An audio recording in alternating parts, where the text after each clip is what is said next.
Assalamualaikum warahmatullahi wabarakatuh.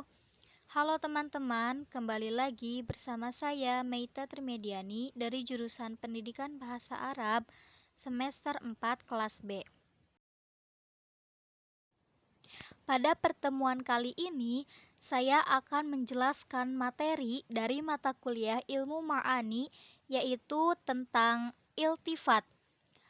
Poin-poin yang akan saya bahas, yang pertama ada pengertian dan yang kedua ada macam-macam dari iltifat. Mari simak penjelasan berikutnya. Poin yang pertama, saya akan membahas pengertian. Pengertian terdiri dari pengertian menurut etimologi dan yang kedua yaitu pengertian menurut terminologi. Yang pertama, menurut etimologi atau menurut secara bahasa. Pengertian menurut etimologi terbagi lagi menjadi dua, yaitu menurut etimologi dan etimologis. Nah, pengertian iltifat secara etimologi yaitu bentuk masdar dari kata atufata mengikuti wazan futi'la dengan tambahan hamzah dan ta. Nah, kata dasarnya itu adalah lafta. Sedangkan secara etimologis, kata lafta memiliki arti as-sorfa atau sorof. Artinya yaitu perubahan. Jadi, al-iltifat itu adalah salah satu gaya bahasa Al-Quran yang selalu menarik untuk dikaji karena keindahan struktur dan maknanya. Nah, gaya bahasa iltifat ini secara umum sudah digunakan dalam bahasa di luar bahasa Arab.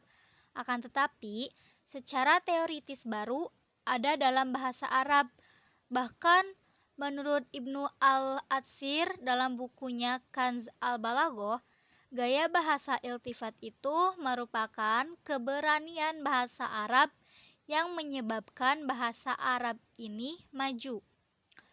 Nah, gaya bahasa iltifat ini memiliki nilai sastra yang tinggi dan banyak digemari oleh para pujangga Arab klasik seperti Jarir dan Umru al-Qais. Itulah pengertian secara etimologi dan etimologis dari iltifat. Selanjutnya, pengertian iltifat menurut terminologi atau menurut istilah. Nah, pengertian menurut terminologi ada dua pendapat dari para ahli. Yang pertama yaitu menurut Al-Hashimi. Menurut Al-Hashimi, iltifat adalah perpindahan dari semua domir atau kata ganti kepada domir lain.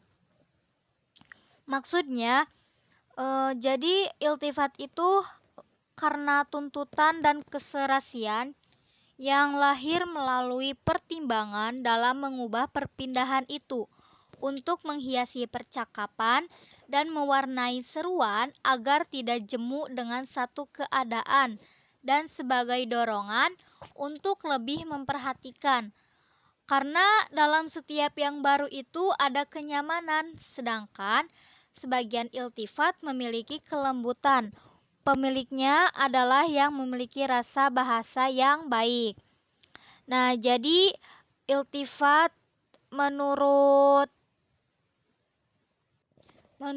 Al-Hashimi ini yaitu perpindahan dari semua domir mutakalim, mukhotob atau goib kepada domir lain. Itu pengertian menurut Al-Hashimi.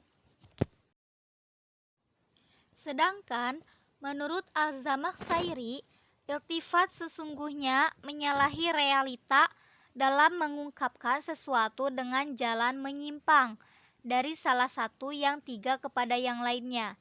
Jadi menurut Al-Zamakhsyari ini maksudnya adalah bahwa iltifat itu merupakan pemindahan ibarat atau ungkapan dari sebagian jalan yang ketiga, yaitu takallum, khitab, dan goib ke jalan lainnya. Contohnya itu seperti perpindahan dari bentuk takallum ke bentuk goib atau khitab atau sebaliknya, dari bentuk goib ke bentuk takalum atau khitab, atau dari bentuk khitab ke bentuk goib atau takalum. Nah, penjelasan menurut Al-Zamakhsyari ini terdapat di kitab Jauharul Makanun. Jadi, pengertian dari keseluruhan yang telah disampaikan para pakar dapat disimpulkan bahwa iltifat itu adalah perpindahan atau pengalihan domir, kata ganti, dan gaya bahasa sebagai variasi bahasa dalam struktur kalimat dengan tujuan menarik perhatian atau menekankan poin-poin penting. Nah, itu penjelasan dari pengertian menurut terminologi. Poin yang kedua yaitu macam-macam iltifat. Nah, macam-macam iltifat itu ada 3 macam. Yang pertama, iltifat al-domir. Yang kedua, iltifat adad al-domir. Yang ketiga, yaitu iltifat anwa al-jumlah. Jenis yang pertama yaitu iltifat al-domir. Pengertian dari iltifat al-domir adalah perpindahan dari satu domir kepada domir lain di antara domir-domir yang 3. Apa saja sih domir-domir yang 3? Nah, domir-domir yang 3 itu ada mutakalim, mukhotob, dan goib. Dengan catatan bahwa domir baru itu kembali kepada domir yang sudah ada dalam materi yang sama. Nah, iltifat al-domir ini terbagi lagi menjadi beberapa macam, yaitu bercabang ya. Yang pertama yaitu dari mutakalim ke mukhotob. Contohnya, wa ma liya la a'budul ladzi fatarani wa ilaihi turja'un. Yang artinya, mengapa aku tidak menyembah Tuhan yang telah menciptakanku dan yang hanya kepadanya lah kamu semua akan dikembalikan. Quran Surah Yasin ayat 22. Nah, jadi dalam ayat tersebut merupakan salah satu dari gaya bahasa iltifat, yaitu berupa perpindahan domir. Nah, si domir ini yaitu dari domir mutakalim. Domir mutakalimnya adalah wamalia, yang artinya mengapa aku, kepada domir mukhotob. Nah, domir mukhotobnya itu yaitu turja'un, kamu akan dikembalikan. Dan ternyata domir baru itu adalah domir mukhotob pada kalimat turja'un, yaitu kembali kepada domir yang sudah dalam materi yang sama, yaitu domir mutakalim pada kalimat wamalia. Jadi pada ayat ini tuh terdapat iltifat atau pengalihan domir dari persona 1 anak atau aku ke persona 2 antum atau kalian, dan ternyata domir baru yaitu kalian itu kembali pada domir yang sudah ada sebelumnya, yaitu domir aku. Yang kedua, cabang yang kedua yaitu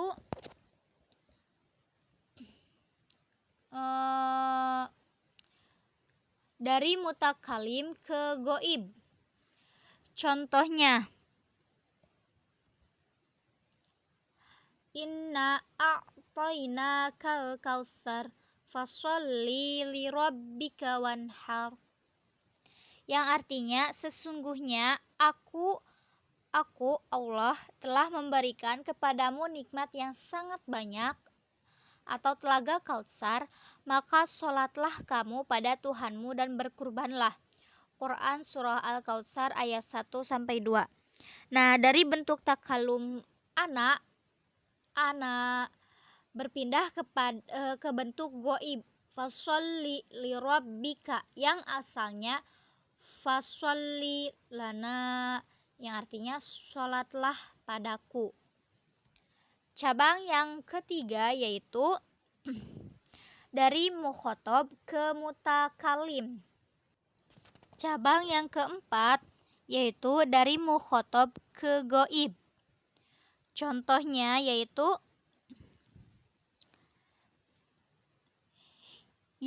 tilka hududullahi fala taqrabuha kadzalika yubayyinullahu ayatihi linnasi la'allahum yattaqun, yang artinya itulah karangan Allah, maka janganlah kamu atau kalian mendekatinya. Demikianlah Allah menerangkan ayat-ayatnya kepada manusia supaya mereka bertakwa. Quran Surah Al-Baqarah ayat 187. Nah, jadi dalam ayat tersebut itu terdapat iltifat atau pengalihan domir dari persona 2 atau persona antum atau kalian ke persona 3, mereka atau manusia. Dan ternyata domir barunya itu mereka atau manusia itu kembali pada domir yang sudah ada sebelumnya, yaitu domir kalian. Cabang yang kelima yaitu dari goib ke mukhotob. Contohnya Maliki yaumiddin, iyyaka na'budu wa iyyaka nasta'in. Dia yang menguasai hari pembalasan, hanya kepada Engkaulah kami menyembah dan hanya kepada Engkaulah kami memohon pertolongan. Quran Surah Al-Fatihah ayat 4-5. Dalam ayat tersebut terdapat iltifat atau pengalihan domir dari persona 3 huwa atau dia ke persona 2 ka atau engkau. Dan ternyata domir baru engkau itu kembali pada domir yang sudah ada sebelumnya, yaitu huwa atau dia.